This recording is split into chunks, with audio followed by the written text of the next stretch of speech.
First thing this morning, we was fishing and we saw a bear up the river, so we went down and made a perfect deal on it. Drifted by him with a boat.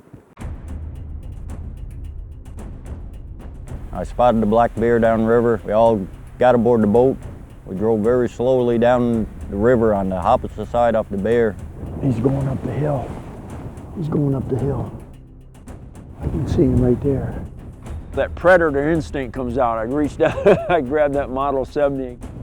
We get to any of that rock pile, it should be able to kill him from right there anyplace. There's just something about a black bear on the open tundra and going in there and hunting him. I'm just going to lay back. I don't want too much home. The American black bear, Ursus americanus, has been prized for centuries, valued for its fur, fat, and meat. Wary, powerful, intelligent. The black bear is the most abundant bear species in the world, but every one is special. We got a black bear spotted. Wind's blowing pretty hard. We had to go down below him. I was up there fishing. If we get right there, he should be about 200 yards from us. And I sat there and I go, I think I'm going to kill a bear today. Our journey begins now.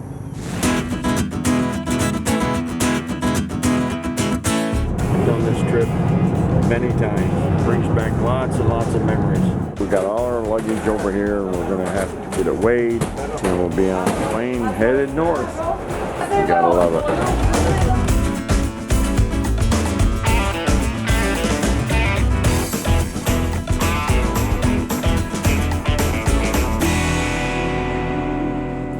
Foulkrod's trail from Pennsylvania's carried him to northern Quebec's Leaf River Lodge, familiar hunting territory for him, where he's already taken a pair of trophy caribou on this trip.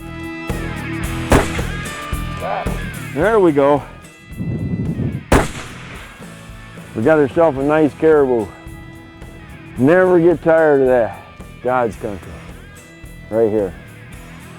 The far north with the Leaf River Outfitters. We got all kinds of games here. We got wolves around, we got black bear.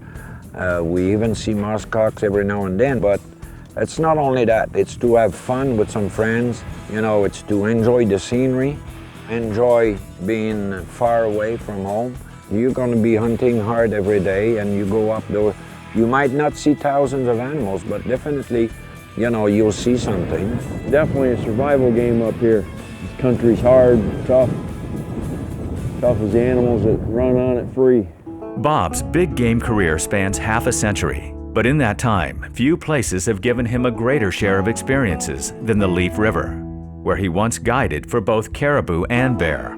I can remember the first plane ride. We landed and, well, I looked around and I think, God, this must be like being on the moon. I stop here every year, every time I come up, just kind of reminisce. My mind is like a computer. It just starts flashing of all the memories and all the places and all the clients. Ted Nugent was up here, Walter Payton, Steve Barkowski, and then a lot of good friends. And then all those things go through my mind. You're a good guide, Robert. This is a good guy falling down. I get so excited when we get these bear down. Good job, Bob. Good job. Any hunt that you go on to is making memories and remembering the past hunts that you've been on to.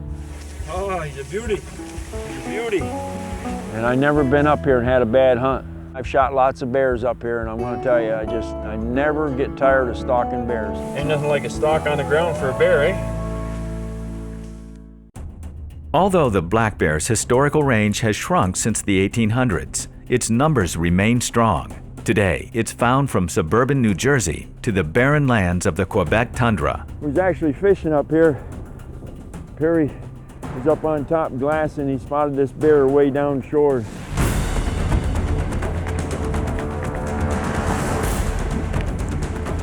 A black bear, you don't wait 2 hours before you go try to get a shot at him. You see a black bear, you got to kind of rush. There he is, there he is. We got up within 200 yards first time. He gives us a broadside, we got him. Now I can't see the shoulder and stuff on him yet. When he stops.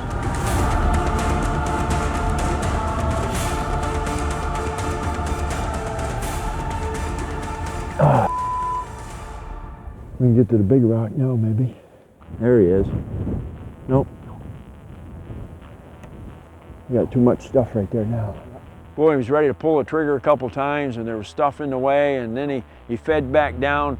We need to move on him now, I think. 'Cause if he comes out behind and low, he's going to be too low. That big rock's going to be in the way. We still got a lot of time to take down too. Well, the wind is right in my face. What you actually want to get that big square one? Well, I think it just maybe up the hill, anything to get a better angle on him. And I've seen it many times. I've taken many bear up here. It seems like they sometimes feed for 15 or 20 minutes and then they're gone. I need to move. Oh, I'm getting anxious. So we got up and we moved a little closer and we could see him a little bit.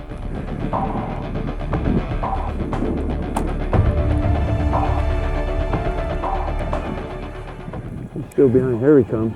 He's gonna walk back down. There he is. Got him, Joe? No. Yeah, he's right there in the wide open. Whoa, whoa, whoa, back down this way in the bushes. Oh, we lost him again. He's only gonna stay and feed so long on them berries, especially in that wind. He'll get nervous. I've hunted these bears up here enough that they feed for about 15, 20 minutes sometimes, and then they go bed down, they get a little nervous. Okay, let's move. As Bob and guide Perry McKinnon stalk a big black bear, they find that the open tundra holds plenty of frustrating cover. We worked our way up through the rocks and got up there, and geez, I was getting a little bit impatient. Rain was starting to come, and I thought he was going to go bed down. Oh, we lost him again. And you wonder where they went. Well, it looks like one great big shale going all the way up through, but it's got cuts and all kinds of hiding places. Not only a bear can walk out, but a man can walk out you never seen. There was only one place I can see that he can get out. Anywhere else he could have come up over the ridge, went up the hill, come down towards us. But there was one little lead running down through the back of the trees. Okay, let's move.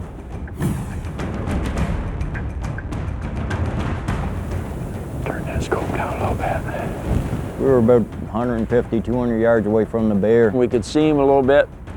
He's gonna come right through them trees right there. And it was all ready, and then he just went back down, and there was probably 3-4 minutes that we couldn't find him. The bear went and got down behind some trees, and for the longest time we couldn't see him. I can't see him at all. I was scared the bear would go down through that crevice and he'd be history.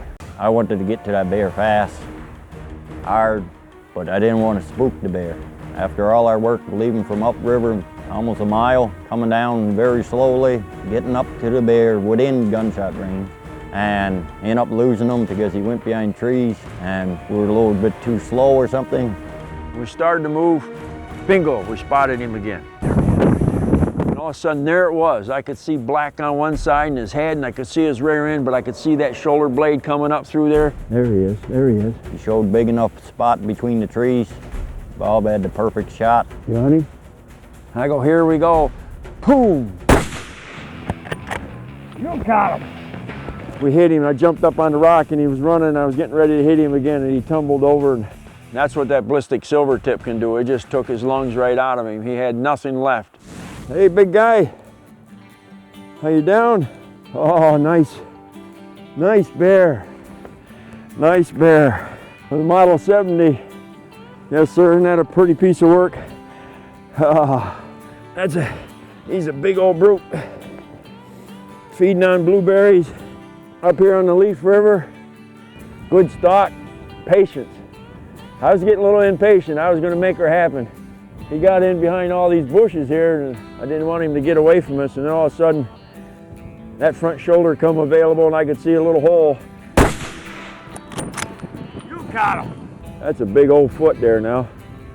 I never, ever get tired of shooting bears. There's just something about ever since I was a little kid, and every story you ever read about bears comes true. Nice, nice bear.